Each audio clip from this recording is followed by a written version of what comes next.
Helpful for life. Sometimes you just gotta stop and smell the rosemary. Oh, hey there. Welcome back. So you just learned about tableware, so everything you need when you're serving your food, but one thing we haven't mentioned yet was the utensils you need to use when you're making your food. Utensil is just this generic term for pretty much anything you use in the kitchen, usually while you're making or plating your food. All right, but before we dive into all of the different types of utensils, let's cover a couple of educational things about it first, a little background you need. First, spatula. No, not that spatula. Not that one either.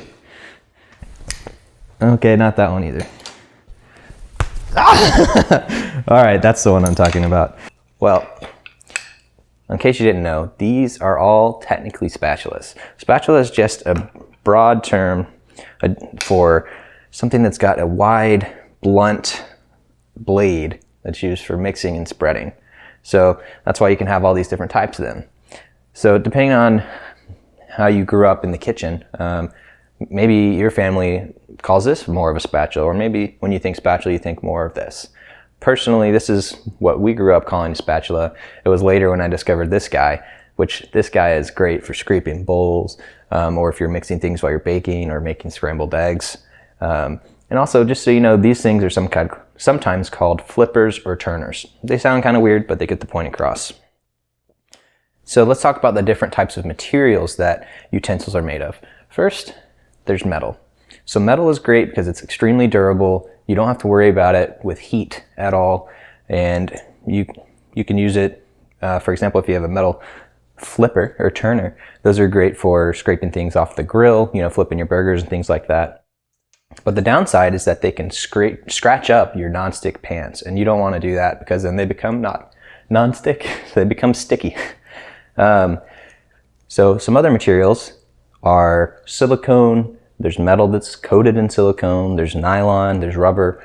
They're all various types, but basically those are much better for non-stick pans and for certain things that you don't need that hard, stiff metal for.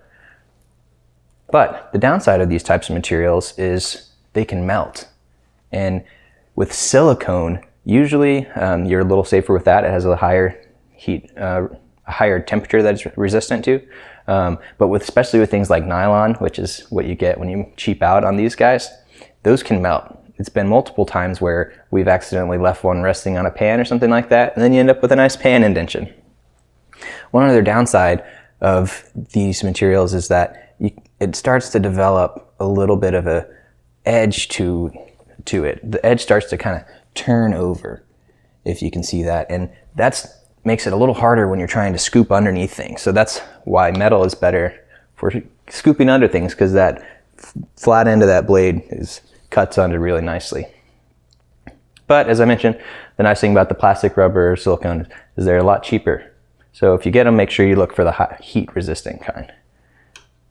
Then there's wood. So wood is great because you can use it to scrape things and you don't have to worry as much about it taking off the coating. So this type of spatula we use all the time after we cook some meat, we take the meat out and then you scrape the good bits, maybe with some wine or some kind of liquid to deglaze the pan. This guy does the job really nicely. But the downside of wood is that you are not supposed to put it in the dishwasher, and really you should wash it by hand and just with some soap and water, and make sure you rinse it well, because wood can absorb some things, and if it gets some deep gashes that can lead to bacteria and mold and things like that growing inside. So if you have wood that's torn up a lot, you may want to change that. Oh, and if it does happen to get those smelly odors on it, the best thing to do is make a paste out of baking soda and water and just kind of rub it on there and let it soak for a little bit, and that'll suck the bad odors out for you. All right, one last fun fact about silicone. So I was curious because I'm an engineer, is silicone plastic? And what I found out was it's actually a kind of a hybrid between synthetic plastic and synthetic rubber. So if you're a nerd like me, you may appreciate that.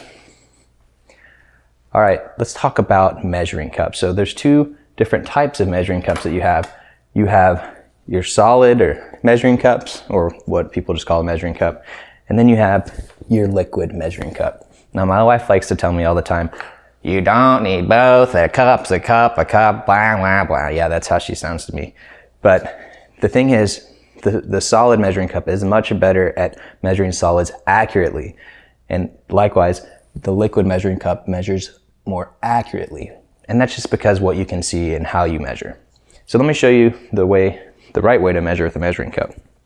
So your first instinct might be to just stick it down in there and scoop. But the downside of that is as you're scooping, you're kind of packing the solid material in. And so it's a little denser in there than it should be. And so you're actually getting more of that than you need. Sometimes it's not really that big of a deal, but if you're baking, that kind of thing can matter.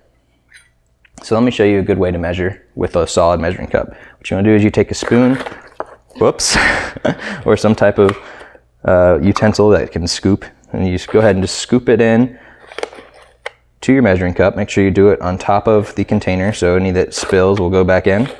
You can also do this over your trash can or your sink if you don't mind wasting a little bit. And then what you do is you take a butter knife and you just scrape along the top all the extra, and you end up with a nice flat, loosely packed measuring cup. However, the best way to measure solids is with a kitchen scale. You just put on a bowl or whatever it is you want to put it in, and then you zero out the scale, and then you can measure out by weight the exact thing. And now for some things it's really not that important to be that precise, but with baking, that's where it makes the biggest difference. And if you go into any professional bakers' kitchens, they do everything by weight.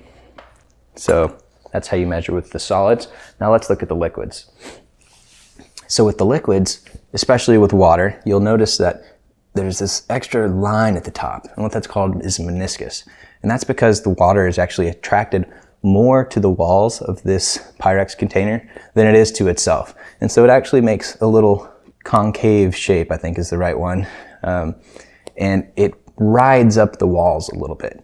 So because of that, all you really need to know is how to accurately measure. And what you do is you look at the bottom of that line. And so when you look at the bottom of that line, in this case you can see it's just above a cup, so I need to pour a little more out.